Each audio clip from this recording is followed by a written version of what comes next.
Veg dalcha చేస్తున్నాను. నేను ఒక చిన్న టీ గ్లాస్ మైని శనగపప్పు ఉడకబెట్టుకొని మిక్సీకి వేసేసుకొని ఇలా పక్కన పెట్టుకున్నాను అనమాట. చిన్న నిమ్మకాయ సైజ్ అంత చింతపండు పులుసు, అలాగే హాఫ్ సొరకాయని ఇలా ఇంత ముక్కగా కట్ చేసుకొని పెట్టుకోవాలా. ఉల్లిపాయలు, పచ్చిమిర్చి, టమాటాలు, పోపు దినుసులు, జింజర్ గార్లిక్ పేస్ట్. స్టవ్ పెట్టి కడాయి పెట్టేసేసి 3 స్పూన్స్ ఆయిల్ వేసుకున్నాను. ఆయిల్ హీట్ ఎక్కింది. పోపు దినుసులు వేసేసుకున్నాను. అవి కొంచెం ఫ్రై అయిన తర్వాత ఉల్లిపాయ, పచ్చిమిర్చి యాడ్ చేసుకుందాము. పోపు వేగింది. ఇప్పుడు ఉల్లిపాయ అలాగే పచ్చిమిర్చి ముక్కలు అన్నీ ఇలా కలిపేసేసుకొని ట్రాన్స్పరెంట్ అయ్యేంత వరకు కుక్ చేసుకోవాలన్నమాట. ఇది ఇప్పుడు దీంట్లో సొరకాయ ముక్కలు యాడ్ చేసుకొని ఒక 5 మినిట్స్ కుక్ చేసుకోవాలన్నమాట. అంత బాగా మిక్స్ చేసేసుకొని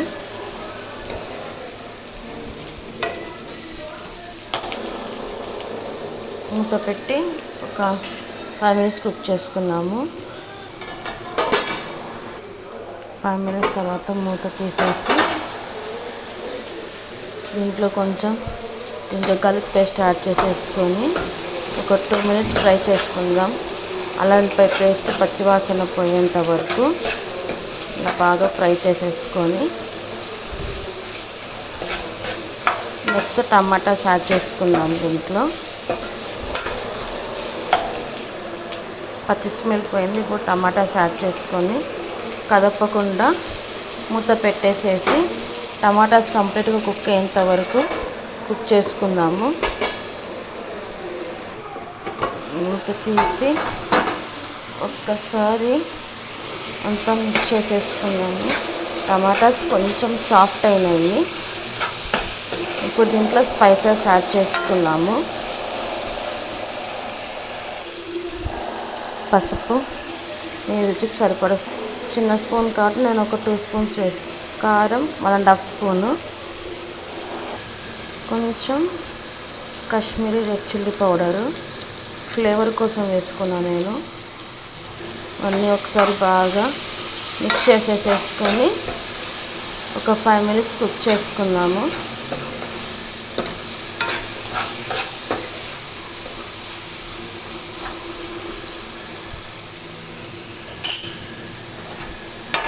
మూత పెట్టి ఒక 5 మినిట్స్ కుక్ చేసుకుందాం. మూత తీసేసి ఇప్పుడు మనం గ్రైండ్ చేసుకున్న శనగపప్పు యాడ్ చేసేసుకొని అలాగే కొంచెం నిమ్మకాయ సైజంత చింతపండు పులుసు వేసి ఒక్కసారి అంతా బాగా మిక్స్ చేసేసుకోవాలన్నమాట. ఇంకా దీంట్లో కొంచెం ఒక గ్లాస్ మీద వాటర్ పడతాయి. వాటర్ యాడ్ చేసుకుందాం. దీంట్లో కొంచెం చాలా చిక్కగా ఉంది.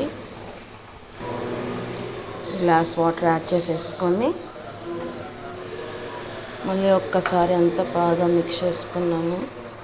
ఈ కన్సిస్టెన్సీ ఉంటే బాగుంటుంది. మళ్ళీ ఒక 2 నిమిషాలు మీడియం ఫ్లేమ్లో ఉడికిస్తాం కాబట్టి కొంచెం చిక్కబడుతుంది. ఇప్పుడు దీంట్లో కస్తూరి మేతి వేసేసేసుకొని ఒక్కసారి బాగా అంతా మిక్స్ చేసేసుకొని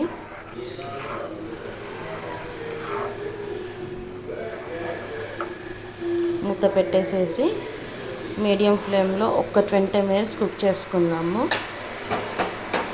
మూత పెట్టేసేసి మీడియం ఫ్లేమ్లో ఒక 20 మినిట్స్ కుక్ చేసుకోవాలి. 20 నిమిషాల తర్వాత మూత తీసి చూస్తాము. చూసారా, బాగా ఉడికిపోయిందన్నమాట. ఒకసారి అంత బాగా కలిపేసేసుకొని సర్వింగ్ బౌల్లోకి షిఫ్ట్ చేసేసుకున్నాము. మనం ఈ స్టేజ్లో మనము ఉప్పు కారం చూసుకోవచ్చు అన్నమాట. టేస్ట్ చూసుకోవచ్చు. మీరు కావాలంటే దీంట్లో మునక్కాయలు, వంకాయలు కూడా యాడ్ చేసుకోవచ్చు అన్నమాట. ఇప్పుడు సర్వింగ్ బౌల్లోకి షిఫ్ట్ చేద్దాం. ఇది స్టవ్ ఆపేస్తున్నాను.